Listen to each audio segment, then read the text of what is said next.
অপহরণের ঘটনায় মূল অভিযুক্ত তৃণমূল কাউন্সিলর, যদিও দলের তরফ থেকে ইতিমধ্যেই তাকে বহিষ্কার করা হয়েছে। আর এই নিয়ে রাজ্যের বিরোধী দলনেতা কি বলছেন শোনাবো। উনি কাকলি ঘোষ দস্তিদারের সঙ্গে উনার 25টা ছবি আর ভিডিও রয়েছে। সর্দার তো ওর নাম, হ্যাঁ, উনার কাজ ছিল প্রতিদিন শুভেন্দু অধিকারীকে ব্যঙ্গ ছবি পোস্ট করা। ওর ফেসবুকটা ফলো করবেন। এইরকম গুন্ডা বদমাইশ ভর্তি এ আরেকটা শাহজাহান, এবং কাকলি ঘোষ দস্তিদারের আশীর্বাদ ছিল বলে এতদিন ধরে এই নোংরা কাজগুলো করে গেছে। আর এরা সব ছাপ্পা মেরা কাউন্সিলর, এরা মানুষের ভোটে জেতা কাউন্সিলর নয়। হ্যাঁ, ওদের টাকা, তৃণমূল মানে তো টাকা চাই, টাকা টাকা টাকা টাকা। ব্যবসায়ীকে অপহরণের অভিযোগে গ্রেপ্তার করা হয়েছে ইতিমধ্যেই বারাসাতের তৃণমূল কাউন্সিলরকে।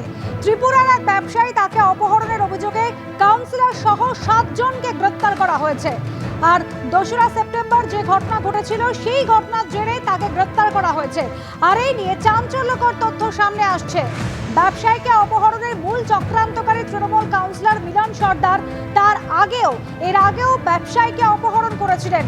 2বার অপহরণ এবং তাতে মোট 9 কোটি টাকারও বেশি মুক্তিপণ আদায় হয়েছে, এমনই দাবি সিআইডি সূত্রে।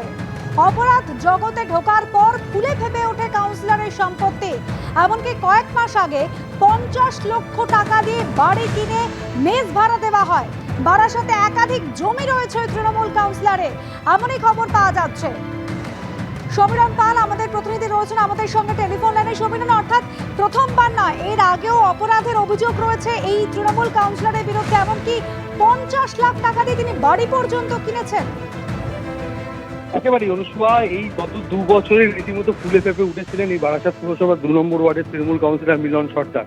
কেননা এই ত্রিপুরার এই ব্যবসায়ীকে দুবার 2022 এবং 2023 সালে অপহরণ করা হয়, এবং একবার দত্তপুকুরের একটি বাগান বাড়িতে তাকে লুকিয়ে রেখেছিল, এবং তার অন্যতম প্রধান মাস্টার মাইন্ডই ছিলেন মিলন সর্দার। আর এই মুক্তিপণের টাকা বাবদ 2বারে 9 কোটি 25 লক্ষ টাকা পেয়েছিল এরা, এবং তার মধ্যে সিংহভাগই মিলন সর্দার নিয়েছে, এমনটাই তদন্তকারীরা জানতে পেরেছে। এবং সেই মুক্তিপণের টাকাতে রীতিমতো ফুলে ফেপে উঠেছিল মিলন সর্দার। পালপাকুড়িয়া, নিবেদিতা পল্লী সহ একাধিক জায়গায় জমি কিনেছিল। শুধু তাই নয়, 50 লক্ষ টাকা দিয়ে নিবেদিতা পল্লীতে একটি মেস বাড়ি করে নিয়েছেন, এবং অর্থাৎ প্রচুর সম্পত্তি করেছে গত 2 বছরে। এবং এই খবর অর্থাৎ গতকাল বিজেপি দাস কলোনি থেকে তাকে গ্রেপ্তার করার খবর ছড়িয়ে পড়ার সঙ্গে সঙ্গে বারাসাত সাংগঠনিক জেলা তৃণমূলের তরফ থেকে তাকে দল থেকে বহিষ্কার করা হয়েছে, এমনটাই জানিয়েছেন জেলা সাংগঠনিক সভাপতি কাকলি ঘোষ দস্তিদার তথা বারাসাত লোকসভার সাংসদ।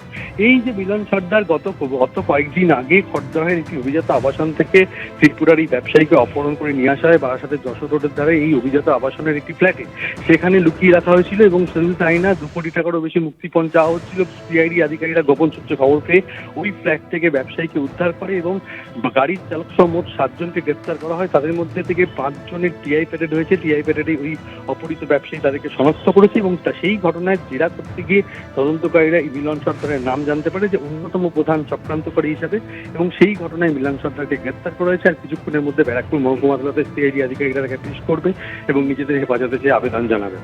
সমীরণ, সঙ্গে থাকো। অর্থাৎ এর আগেও একাধিকবার এরকম অভিযোগ উঠেছে, 2বার তার বিরুদ্ধে অভিযোগ উঠেছে মুক্তিপণ চেয়েছেন তিনি, এবং সেই টাকা দিয়ে প্রচুর সম্পত্তির মালিক হয়েছেন, জমি কিনেছেন, বাড়ি কিনেছেন।